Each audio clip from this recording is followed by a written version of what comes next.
Hello students, today let me tell you what a social group is and the different types of groups which are found among human beings. The word group literally means persons or things belonging or classed together or forming a whole. In social science, it is used to denote human beings who are always involved in several forms of interaction. Man is a social animal who never lives in isolation. Hence, the group found in a human society is called social group as distinct from groups found among other animals. A social group is not merely a simple collection or aggregate of individuals, but one which exhibits some degree of social cohesion. It, therefore, is any collection of human beings who are brought into social relationships having some degree of reciprocity and some measure of mutual awareness between those related. It is a plurality of persons who have a common identity, some feeling of unity, certain common goals and shared norms, and who recognize themselves as a distinct social unit. The essence of the social group is not physical closeness, but a consciousness of interaction. Groups are among the most stable and enduring of social units, which are important both to their members and to the society at large. Regular and predictable behavior of the group form the foundation upon which society rests. The distribution of the population in social groups and the size, number, and characteristics of such groups are important features of the structure of society.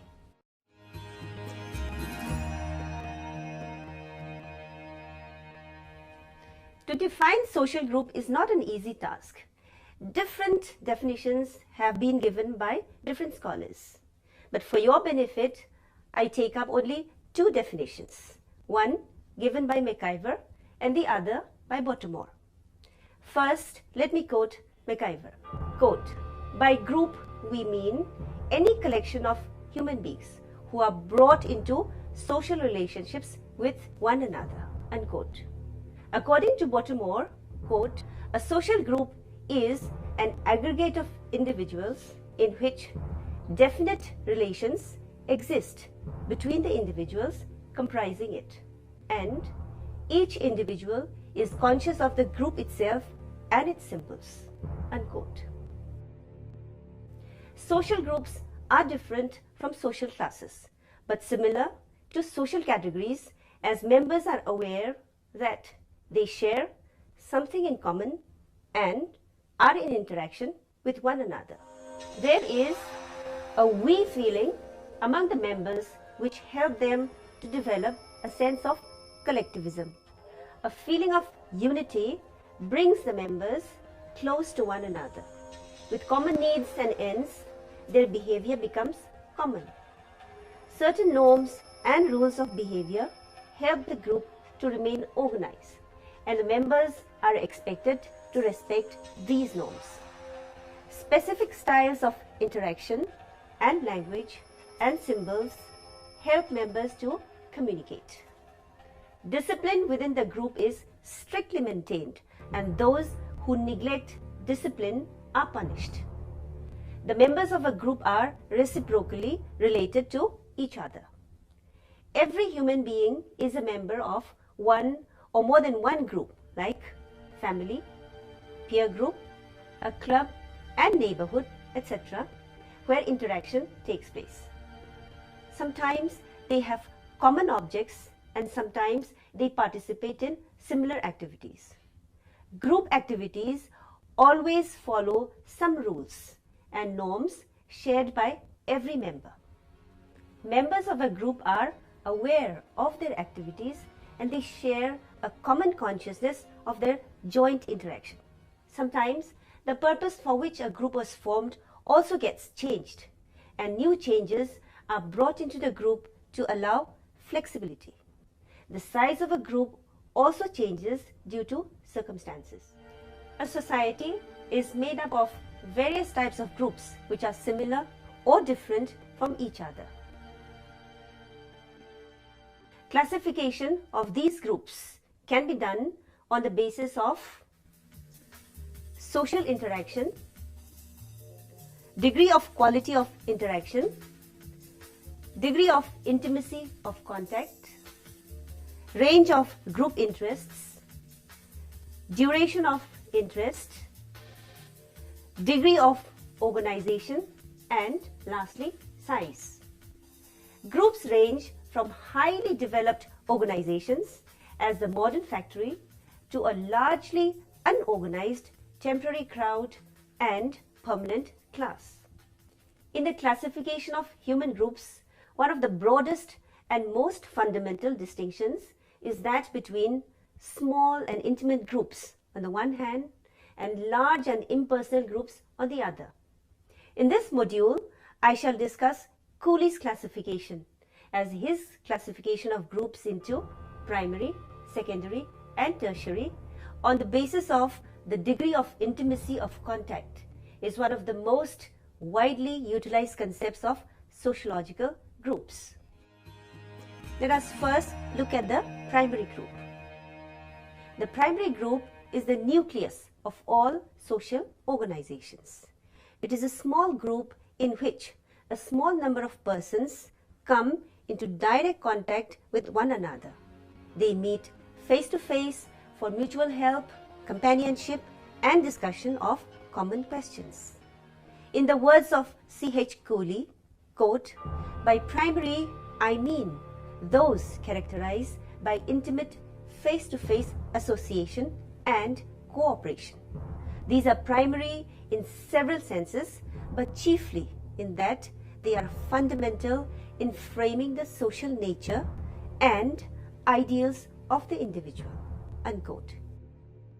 He goes on to say that the development of this common group identity lead the members of the primary group to naturally identify themselves as we or us. The essential characteristics of a primary group are intimate feelings and close identification. Intimacy of relationship depends upon certain factors such as physical proximity, small size, stability, similarity of background, limited self-interest, and intensity of shared interests. So, looking at these factors, we need to elaborate each factor so that you all have a very good understanding of the characteristics of a primary group so as to distinguish it from other groups such as secondary group and tertiary group. So, let us talk about physical proximity. In order to maintain close relations among the people, it is necessary to maintain close contact among them. Close physical proximity makes exchange of ideas and opinions easy. Coming to the second point, that is small size, relationship can become intimate only in a small size.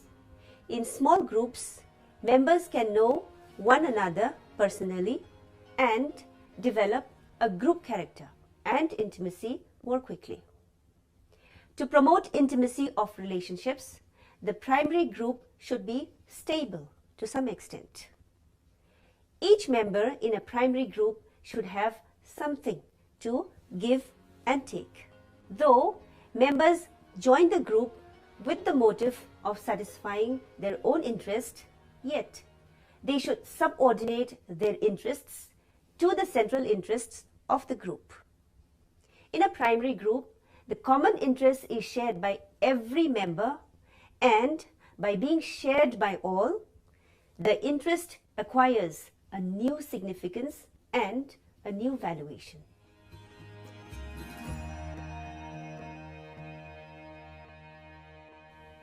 I shall now discuss what the secondary group is.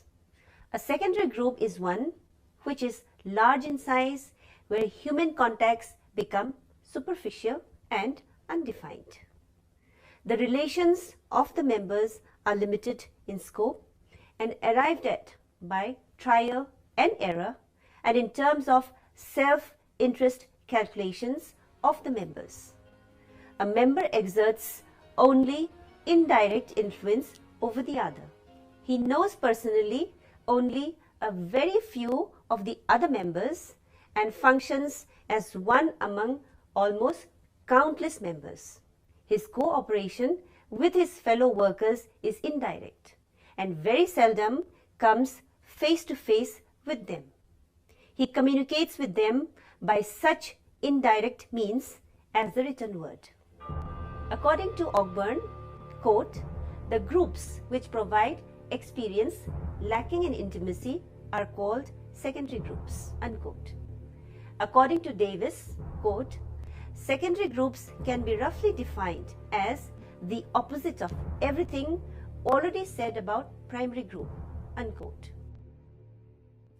The main characteristics of secondary groups are formal and impersonal relations, large in size, option of membership, active and inactive members, indirect relations, formal rules, status of individuals, and goal-oriented.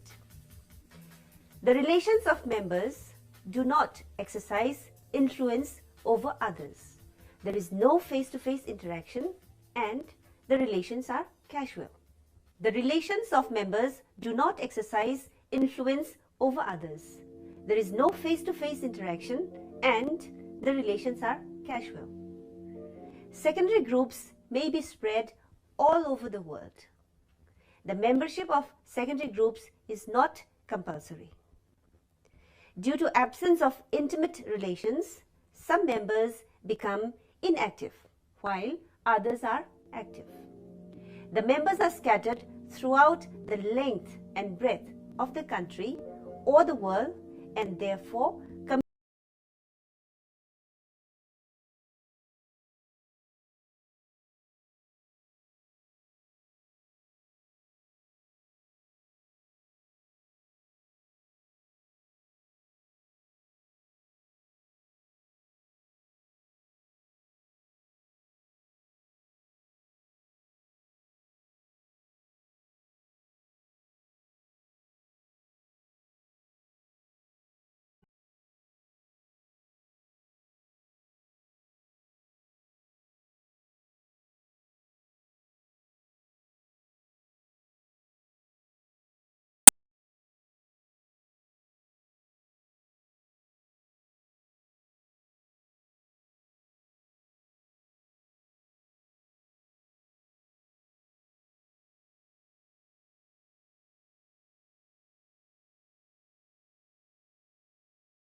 they belong to.